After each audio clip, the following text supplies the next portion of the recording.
Je connaissais, moi, l'association des amitiés judéo-musulmanes de France au niveau national, parce que la presse s'était fait l'écho à plusieurs reprises de sa création conjointe par un rabbin de Ris-Orangis qui s'appelle le rabbin Michel Sarfati, et avec les représentants de la mosquée de Paris, je crois qu'il s'agissait d'Ali Boubaker en personne. Et c'était une initiative du rabbin Sarfati, qui, habillé comme un rabbin, avec sa barbe, son grand chapeau, se rend à sa synagogue un samedi matin avec son fils et reçoit des pierres que lui jette un jeune arabe, ou plus exactement un jeune d'origine émigrée, qu'il identifie comme arabe, et qui parle d'ailleurs arabe.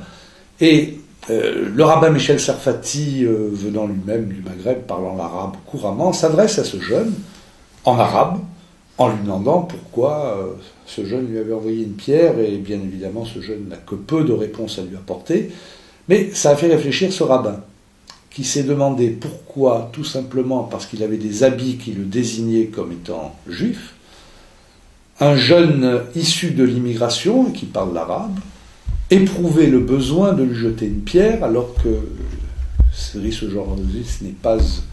au Proche-Orient, et qu'il n'y avait aucune raison que l'un et l'autre, en leur qualité de Français, ou à tout le moins de concitoyens de la ville de Ris-Orangis, aient une dispute quelconque. Et c'est dans ces conditions qu'il a pris l'initiative de créer cette association, avec Dalil Boubaker, donc le soutien de la mosquée de Paris, le soutien du CRIF, qui est l'organisation politique représentative des Juifs en France, et il a créé cette association nationale, dont il existe une antenne à Nice, qui a pour but de faire en sorte que les communautés juives et musulmanes se rapprochent par tout moyen. Et c'est dans ces conditions que lui a réussi à organiser des rencontres au niveau religieux. Il amène de jeunes juifs dans des mosquées, il amène de jeunes musulmans dans sa synagogue,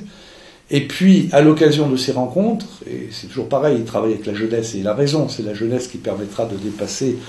les tensions des adultes d'aujourd'hui, et de ces rencontres naît l'évidence pour ces jeunes gens qui viennent, c'est pas la majorité, c'est ceux qui viennent,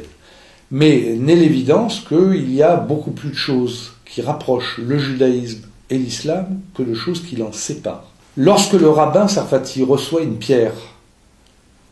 il la reçoit en qualité de juif, mais certainement pas en qualité de rabbin ou de croyant au judaïsme.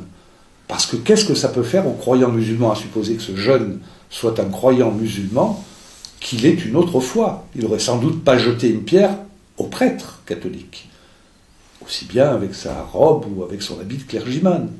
Ça veut dire clairement que, indépendamment des communautés sur le plan religieux, musulmans et juifs, c'est le conflit du Proche-Orient qui déborde sur la situation des communautés en France. C'est le conflit du Proche-Orient qui est tout sauf un conflit religieux, qui est un conflit national entre deux peuples. C'est ce conflit-là qui déborde et qui fait que tout naturellement,